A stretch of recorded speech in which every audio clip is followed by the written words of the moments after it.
Ayan mga kaibigan, nandito po tayo ngayon sa Tacloban kung saan inaalala ang mga media na nasawi noong panahon ng Yolanda. Ayan, sila po yung mga media na kasamahan namin sa hanap buhay na nasawi. Ayan po, nagkakaroon ng konting pag-alala bilang mga kasama sa hanap buhay ang mga media na nasawi noong panahon ng Yolanda.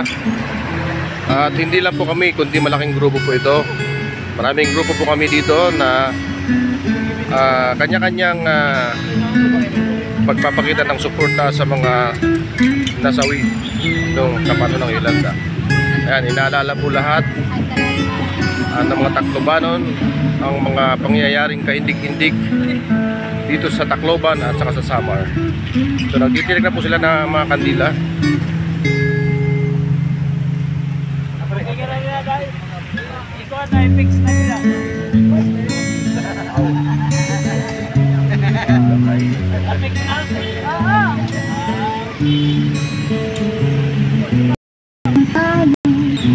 Kahit ano pa lakas ng bagyo, punas ang mga luha at putik sa mukha mo. Itatayo bangon sa bagong kinabukasan.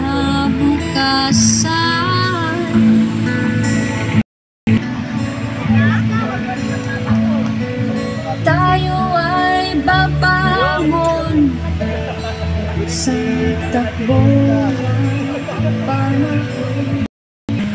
Ito naman ng mga kabilang grupo, mga kaibigan ng mga Yolanda survivor at saka yung mga kamag-anak ng mga biktima. So kanila din pong tinitirikan ng kandila ang kanilang mga masabuhay na nasawi. Ayan. So marami rin po sila. Ayan. Ito po yung pinapakita ang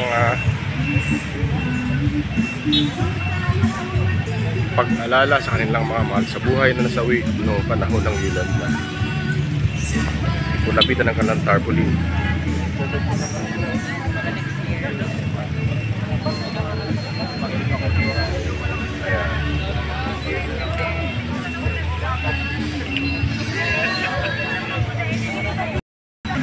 Ayan, dito lang po ito sa malapit sa Coke. Sa harap ng Tacloban Coca-Cola plant. Ayan po yung Coca-Cola plant, mga guys. Kung saan tayo nagsasagawa ng pag-aalala kasama ang ating mga hanap buhay sa media. Ayan, sa pangunguna po ng SGTV. Kasama po nila ng mga Well, good evening and ladies and gentlemen. Tonight, we are remembering the unforgettable memories that whole world unites. Super Typhoon Yolanda International, known as Haiyan, is a painful memory that still lingers for the survivors in Tacloban. Today we are commemorating back 2013. There's a lot of story from the different survivors who could tell in different or remembering their families and friends who didn't make it during the Super Typhoon Yolanda. A simple act of love, respect, and remembering our colleagues because of their work as a broadcaster, reporter, cameramen who perished during the typhoon, to just give an updates and situation on field, sacrifices the love for the Tacloban, a salute for their popularly known as Tita of 98.3 Magic News FM Tacloban, your host for tonight.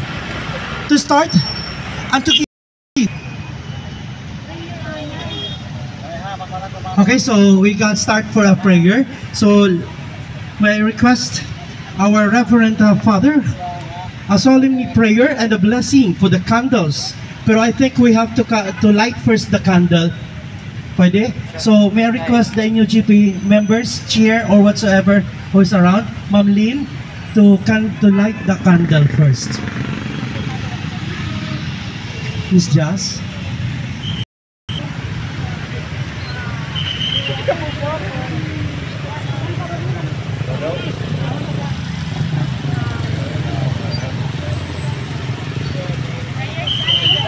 Candle muna. Sindihan muna natin para sa sige.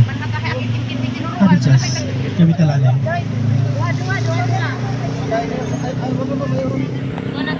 Kaysa salip na to. Kaya ba? Dukot-dukot day. Dukot-dukot din. Tagdua-dua. Putakan tayo pa yung haloy.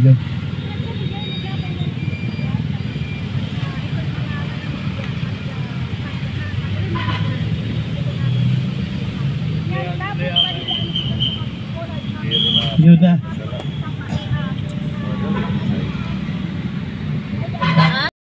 So ayun mga kaibigan, kasalukuyang pong nagsisindi ng mga kandila bilang pag-alala sa kanilang mga mahal sa buhay, lalo yung ating mga kasama sa media. At nandiyan po sila para makiramay o alalahanin Okay. ang mga So I think we can proceed with our prayer. Ayan. Habang Tuloy ang nagsisindi ng pagsisindi kandila ng sila, tuloy nyo na lang dun sa iba. Please.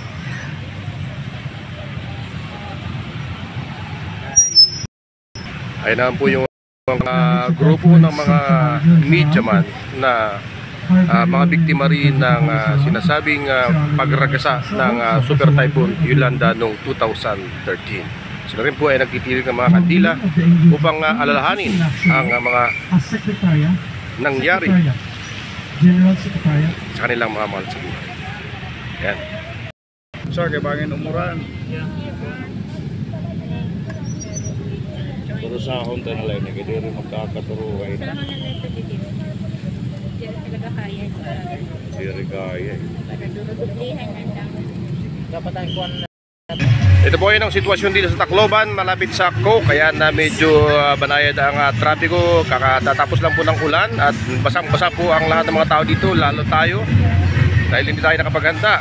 So okay naman, meron tayong mga pulis po dyan na nagpamando ng traffic upang maging maayos ang takbo ng mga sasakyan. So kasalukuyan po sinisindihan po yung mga kandila dahil basa. Hindi Okay, while we are lighting our candle, let's hear a solemn prayer, and everyone is requesting to lead with us and the blessing with our program. Let's start to have a message o tampag hinumdum ang naglabay ng Super Typhoon Yolanda. Let's welcome the inyo GP Chair, Leyte Chapter, a survivor.